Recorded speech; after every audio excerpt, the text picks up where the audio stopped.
Hello दोस्तों। तो कैसे हैं आप लोग? आई उम्मीद करते हैं कि आप बहुत अच्छे होंगे, मस्त होंगे, स्वस्थ होंगे और मन लगाकर पढ़ाई कर रहे होंगे। तो आज हम लोग पार्ट 2 देखेंगे। इसके पहले हम लोग पार्ट 1 देख चुके हैं, प्ले लिस्ट में है, आप लोग जाकर देख सकते हैं। और आज हम लोग पार्ट 2 देखेंगे बहुत ही बेहतरीन तरीके से, प्रकाश का परावर्तन चैप्टर 1 क्लास 10th फिजिक्स। तो आइए पढ़ते हैं, ठीक है ना। फुल एनर्जी के साथ पढ़ेंगे क्योंकि पढ़ने के लिए एनर्जी की आवश्यकता होती है। देखिए प्यारे बच्चों, एमजीटी नेवाड़ी तरैया सारण, जो कि वहां से हम लोग इस चैनल के माध्यम से आप लोग को वीडियो प्रोवाइड करेंगे। और देखिए आज हम लोग पार्ट 2 पढ़ेंगे जो कि बहुत ही शानदार और मज़ेदार होगा। आज के बाद तो फिजिक्स है क्या, चुटकी बजाइए और फिजिक्स समझ में आ जाएगा। देखिए, पारदर्शी पदार्थ। पारदर्शी का मतलब होता है आर पार हो जाना। पारदर्शी का मतलब क्या होता है? आर पार हो जाना। जिन जिन पदार्थों से होकर प्रकाश आर पार कर जाता है उसे हम लोग क्या कहते हैं प्यारे बच्चों? तो पारदर्शी पदार्थ। जिन पदार्थों से होकर प्रकाश आर पार निकल जाता है या पार कर जाता है उसे हम लोग पारदर्शी पदार्थ कहते हैं। जैसे जैसे देखिए, हवा हो गया, पानी हो गया, कांच हो गया। इससे प्रकाश क्या होता है? आर पार चला जाता है। जैसे हवा में प्रकाश यहाँ पर टॉर्च मारेंगे तो उससे जो प्रकाश की किरण निकलेगी तो पानी में भी जाएगा। तो क्या होगा कि प्रकाश जो होता है एक माध्यम से दूसरे माध्यम में चला जाता है। तो इसको पार करके गया है। कैसे गया है प्यारे बच्चों? तो पार करके। यानी कि जिन पदार्थों से होकर प्रकाश आर पार चला जाता है उसे हम लोग पारदर्शी पदार्थ कहते हैं। जैसे हम लोग का हो गया हवा, पानी, कांच इत्यादि, ये सब क्या है? तो पारदर्शी पदार्थ है। उम्मीद करते हैं कि समझ में आया होगा। आगे देखते हैं अपारदर्शी पदार्थ। अपारदर्शी पदार्थ, जिन पदार्थों से होकर प्रकाश आर पार नहीं जाता है उसे हम लोग अपारदर्शी पदार्थ कहते हैं। समझ में आया ना? जिन पदार्थों से होकर प्रकाश आर पार नहीं जाता है उसे हम लोग अपारदर्शी पदार्थ कहते हैं। जैसे भैंस, भैंस से प्रकाश आर पार नहीं जाएगा। भैंसिया को खड़ा करा के टॉर्च मारेंगे तो ऊपर नहीं जाएगा क्योंकि भैंसिया अपारदर्शी पदार्थ है। बकरी हो गई, बकरी के खड़ा करा के टॉर्च मारेंगे तो प्रकाश आर पार नहीं जाएगा, नहीं जाएगा। ये सब अपारदर्शी पदार्थ हो गया। जैसे ईंट हो गया, पत्थर हो गया, मानव, मानव का मतलब जितना इंसान है सब, दीवार हो गया, बोर्ड हो गया, ये सब क्या है प्यारे बच्चों? तो अपारदर्शी पदार्थ है। ठीक है, इससे प्रकाश आर पार नहीं जाएगा। समझ में आया ना? आगे देखिए, तीसरा हम लोग का परभासी पदार्थ। क्या है?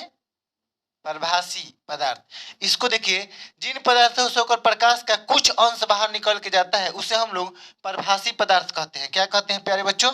तो परभासी पदार्थ। जिन पदार्थों से होकर प्रकाश का कुछ अंश बाहर जाता है उसे हम लोग परभासी पदार्थ कहते हैं। जैसे घिसा हुआ कांच को देखिएगा प्यारे बच्चों कि उससे प्रकाश की जो किरण जाती है कुछ अंश ही बाहर निकल जाता है। उससे प्रकाश का कुछ अंश ही बाहर जाता है। तो घिसा हुआ कांच हम लोग का परभासी पदार्थ हो गया।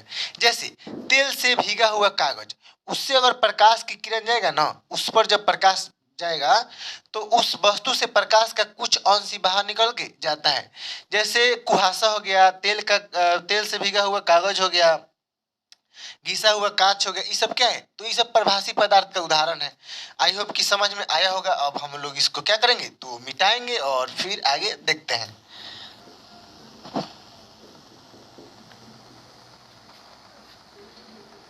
नेक्स्ट टॉपिक देखते हैं प्यारे बच्चों, बहुत ही मजेदार तरीके से। देखिए, प्रकाश का परावर्तन बताए थे ना सबसे पहले फर्स्ट वीडियो में कि प्रकाश का परावर्तन समझने से पहले प्रकाश का समझना क्या है? जरूरी है। समझ में आया ना? देखिए, प्रकाश बता चुके हैं, प्रकाश एक प्रकार की ऊर्जा है। प्रकाश वह भौतिक कारक है जिसकी सहायता से हम किसी भी वस्तु को क्या करते हैं? तो देखते हैं। अब देखिए, प्रकाश का परावर्तन, reflection of light. Reflection of light, देखिए, प्रकाश के किसी वस्तु से टकराकर वापस लौटने को ही प्रकाश का परावर्तन कहते हैं। क्या कहते हैं प्यारे बच्चों? तो प्रकाश के किसी वस्तु से टकराकर, जैसे अगर ये हम लोग का बोर्ड है, खूब बढ़िया चिक्कन है, एकदम चिक्कन बोर्ड, समझते हैं ना? चिकन का मतलब एकदम प्लेन। इस पर हम टॉर्च मारेंगे, इस पर यानी कि प्रकाश की जब किरण आएगी तो यहाँ से टकरा कर वापस लौट जाएगा ना, तो इसी प्रक्रिया को कहते हैं प्रकाश का परावर्तन। समझ में आया ना? अब भैंसियो चिकन होगी तो उससे मतलब नहीं ना है। भैंसिया चिकन है तो उस पर भी चिकन है तो प्रकाश का परावर्तन हो जाएगा ना। हम चिकन है तो हम पर भी प्रकाश का परावर्तन होगा, आप चिकन है तो आप पर ही प्रकाश का परावर्तन होगा। समझ में आया ना? उसी प्रकार प्रकाश का परावर्तन, प्रकाश के किसी वस्तु से, हम भी तो वस्तु है, कितना बढ़िया चिकन है, ये पर टॉर्च मारेंगे आप तो टकरा कर खूब बढ़िया जाएगा जाएगा ना। तो इसी प्रक्रिया को कहते हैं प्रकाश का परावर्तन। समझ में आया ना। प्रकाश के किसी वस्तु से टकरा कर लौटने को क्या क्या प्यारे बच्चों, तो प्रकाश के किसी भी वस्तु से, चाहे कोई भी वस्तु हो, जब उस पर हम टॉर्च मारेंगे या किसी भी माध्यम से जिससे प्रकाश निकलता है, जब प्रकाश की किरण जाएगा उस वस्तु से टकरा कर उसी माध्यम में वापस लौट जाएगा। इसी प्रक्रिया को प्रकाश का परावर्तन कहते हैं। समझ में आया ना। आया ना, तुमको आया ना समझ में। इधर ध्यान दो। अब हम लोग इसके परावर्तन के नियम को देखेंगे कि प्रकाश के परावर्तन के नियम कौन कौन होते हैं, कैसे होते हैं। ठीक है, तो वीडियो में बने रहिए और इसको हम अभी भी चित्र की सहायता से दिखाएंगे कैसे होता है। ठीक है, देखो इसको मिटा रहे हैं।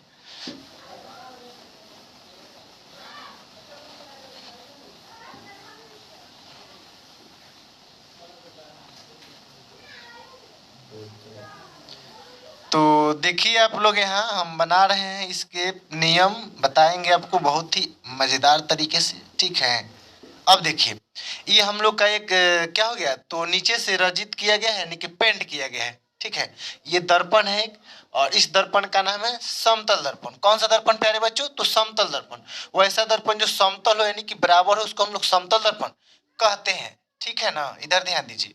अब देखिए इधर हम लोग का जो पेंट किया रहता है दर्पण का जो एक साइड पेंट किया रहता है उसका नाम है सिल्वर ब्रोमाइड। क्या है प्यारे बच्चों, तो सिल्वर ब्रोमाइड। सिल्वर ब्रोमाइड से ये पेंट किया रहता है।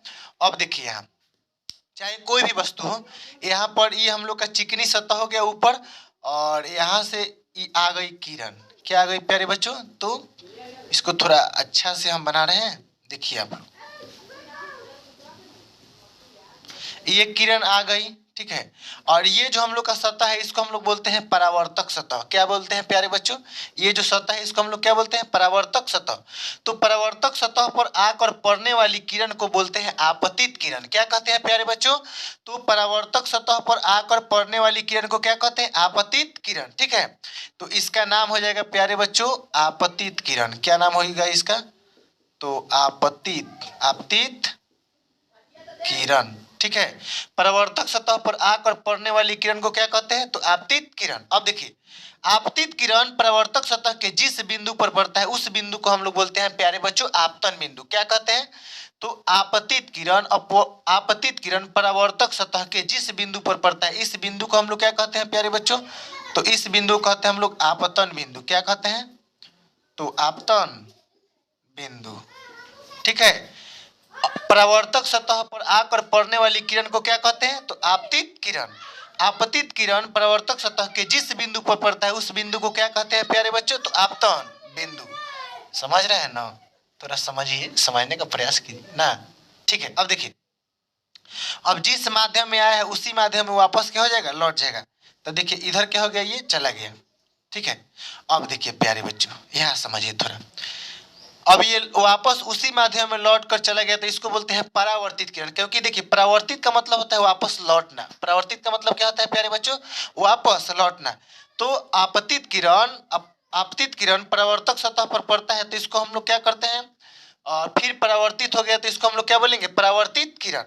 आपतित किरण परावर्तक सतह पर से जिस जिस माध्यम में वापस लौट जाती है उसी माध्यम को हम लोग क्या कहते हैं, उस किरण को क्या कहते हैं, तो परावर्तित किरण कहते हैं। क्या कहते हैं, परावर्तित किरण। तो इसका नाम हो गया प्यारे बच्चों परावर्तित परावर्तित किरण। परावर्तित किरण। अब देखिए प्यारे बच्चों यहाँ पर एक अभिलंब बनता है। क्या बनता है, अभिलंब। यहाँ पर एक हम लोग का बन गया अभिलंब। अभिलंब इसलिए बना है देखिए प्यारे बच्चों, क्योंकि यहाँ पर देखिए यहाँ पर हम लोग का ये हो गया तल और ये हो गया अभिलंब। ये हो गया हम लोग का तल नीचे वाला और ये हो गया अभिलंब। तो हमेशा जब कोण बनता है, एंगल बनता है, तो अभिलंब के साथ ही कोण बनता है। यहाँ बन गया और फिर यहाँ भी कोण बन गया। ठीक है, अब यहाँ समझेंगे हम लोग।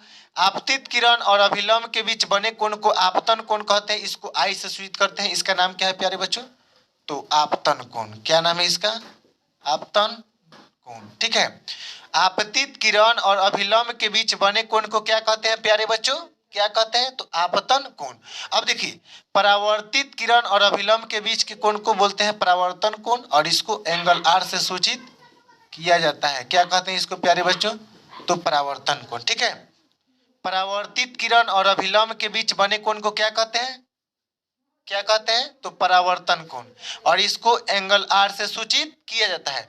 और होता है कि देखिए प्यारे बच्चों, अब इसका नियम है, देखिए यहाँ कि प्रकाश के परावर्तन के नियम, प्रकाश के परावर्तन के नियम, इसका नियम क्या है समझेंगे पहले। देखिए यहाँ प्रकाश के परावर्तन के नियम दो है। फर्स्ट नियम क्या हम लोग का, फर्स्ट नियम है इसका प्यारे बच्चों कि आपतित किरण, परावर्तित किरण तथा आपतन बिंदु पर खींचा गया अभिलंब तीनों एक ही तल में होते हैं। अब देखिए थोड़ा समझिए, ये हो गया हम लोग का तल, दर्पण हो गया, ठीक है। और होगा कि एक किरण यहाँ से आया, एक किरण यहाँ से गया, तो यहाँ पर फिर यहाँ अभिलंब खींच देंगे, तो ऐसा नहीं होगा। ये हम लोग का क्या हो गया, गलत हो गया। तीनों जो होगा आपतित किरण, परावर्तित किरण, अभिलंब तीनों एक ही तल में होना चाहिए। जैसे देखिए आपतित किरण, परावर्तित किरण तथा आपतन बिंदु तीनों एक ही, आपतन बिंदु पर खींचा गया अभिलंब तीनों एक ही तल में है ना। तो यहाँ पर हम लोग का परावर्तन का नियम लागू होगा, यहाँ पर नहीं होगा, यहाँ गलती हो जाएगा। समझ में है ना। देखिए यहाँ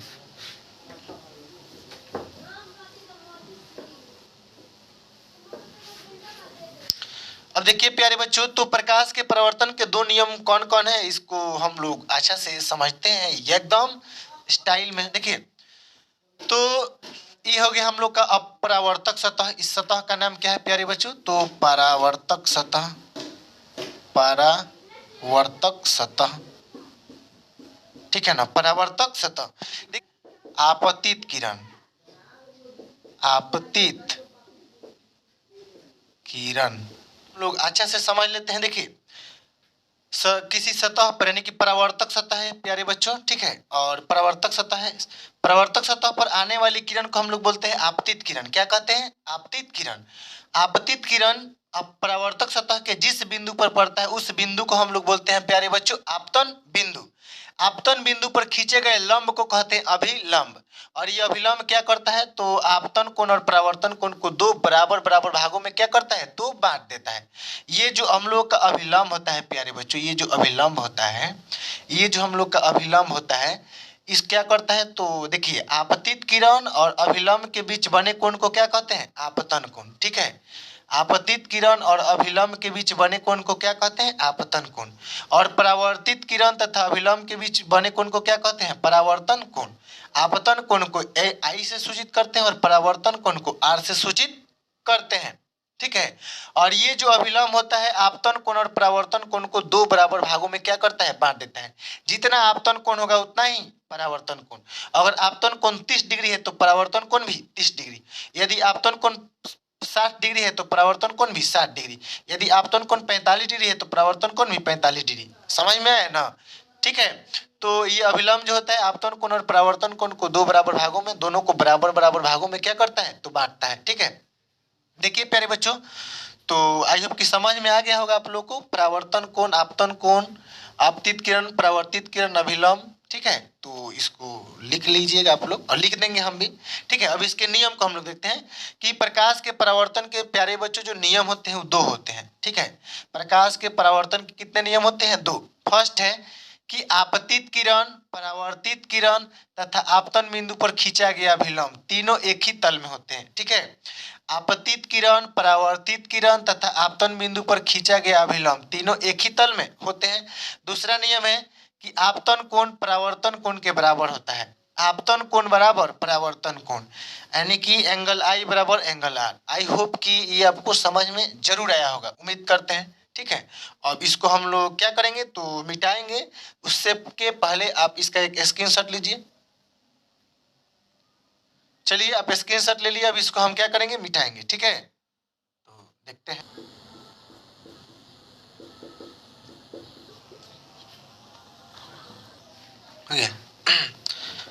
तो इसके पहले हम आप लोग को समझाए थे कि आपतित किरण क्या है, यानी कि इंसिडेंट रे क्या है, परावर्तित किरण क्या है, आपतन बिंदु क्या है, अभिलंब क्या है, और आपतन कोण क्या है, परावर्तन कोण क्या है। तो इसके पहले हम आप लोगों को बता चुके हैं। और करेंगे क्या कि आप लोग इसका स्क्रीनशॉट ले लीजिए जल्दी। तो आप लोग इसका स्क्रीनशॉट ले लिए। चलिए अब हम लोग आगे बढ़ते हैं।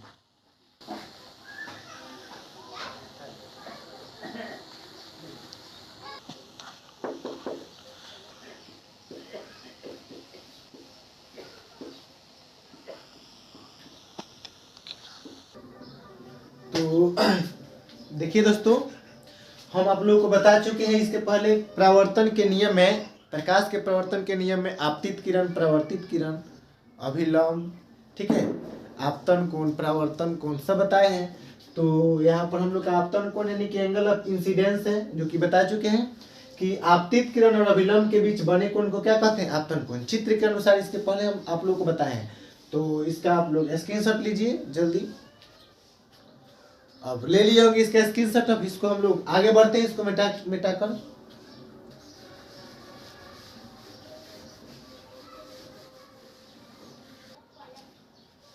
तो आइए अब हम लोग देखेंगे अगला पॉइंट, समतल दर्पण पर लंबवत पड़ने वाली किरण का परावर्तन। समझ रहे हैं ना कि समतल दर्पण पर अगर कोई किरण लंबवत बढ़ती है, अगर कोई किरण आ रही है लंबवत, तो परावर्तन के बाद वो किस दिशा में जाएगी उसको देखते हैं। देखिए प्यारे बच्चों, यहाँ सबसे पहले हम लोग समतल दर्पण यहाँ पर बना लेंगे, ठीक है। देखिए हम लोग समतल दर्पण पहले यहाँ बनाएंगे, खूब अच्छा। तो देखिए प्यारे बच्चों, अब हम लोग पढ़ेंगे समतल दर्पण पर लंबवत पड़ने वाली किरण का परावर्तन। समतल दर्पण पर अगर कोई किरण लंबवत पड़ती है यानी कि लंबवत आती है, तो उसका परावर्तन कैसे होगा समझेंगे उसको हम लोग, ठीक है ना। देखिए जैसे यहाँ पर देखिए प्यारे बच्चों, ये हम लोग का समतल दर्पण हो गया, यहाँ पर हम समतल दर्पण बना रहे हैं, ठीक है ना। देखिए ये समतल दर्पण हो गया, और समतल दर्पण पर जब कोई किरण लंबवत पड़ती है, देखिए लंबवत यानी कि एकदम सीधा आ रहा है, 90 डिग्री का कोण बना रहा है, ठीक है। अब देखिए प्यारे बच्चों, होता है कि अगर समतल दर्पण, ये हम लोग कौन सा दर्पण है, तो ये हम लोग का समतल दर्पण है। कौन सा दर्पण है प्यारे बच्चों, तो समतल दर्पण है, ठीक है ना।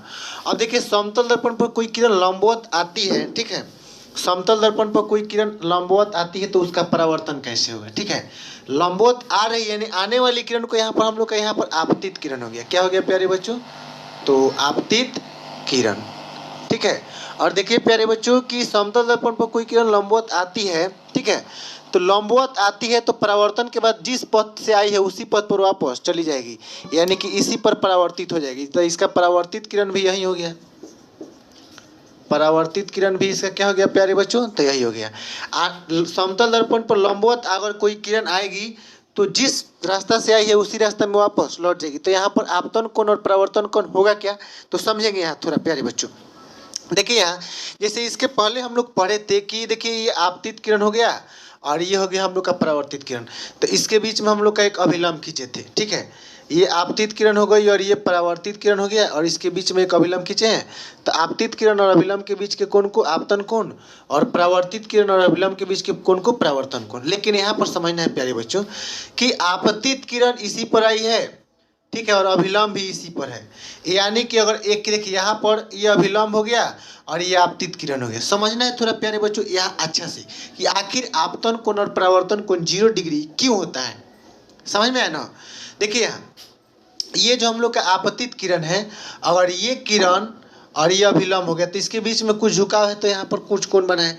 लेकिन यही आपतित किरण अगर यहाँ आ जाएगा तो देखिए और झुकाव कम हो गया, यही आपतित किरण यहाँ आ जाएगा, और यही आपतित किरण एकदम अभिलंबे पर आ जाएगा, तो झुकाव नहीं होगा। और जब झुकाव नहीं होगा तो यहाँ पर 0 डिग्री का कोण बनता है। कितना डिग्री, 0 डिग्री। अब समझ में आया। तो देखिए 0 डिग्री का कोण आपतन कोण भी होगा और परावर्तन कोण भी कितना डिग्री होगा, 0 डिग्री, ठीक है प्यारे बच्चों। तो यहाँ पर हम लोगों का आपतन कोण, यहाँ पर हम लोग का प्यारे बच्चों क्या, तो प्यारे बच्चों यहाँ पर हम लोग का आपतन कोण एंगल आई बराबर परावर्तन कोण एंगल आर, दोनों क्या होगा, तो 0 डिग्री होगा। समझ में गया। तो आई होप कि उम्मीद करते हैं कि समझ में आप लोग को आ गया होगा।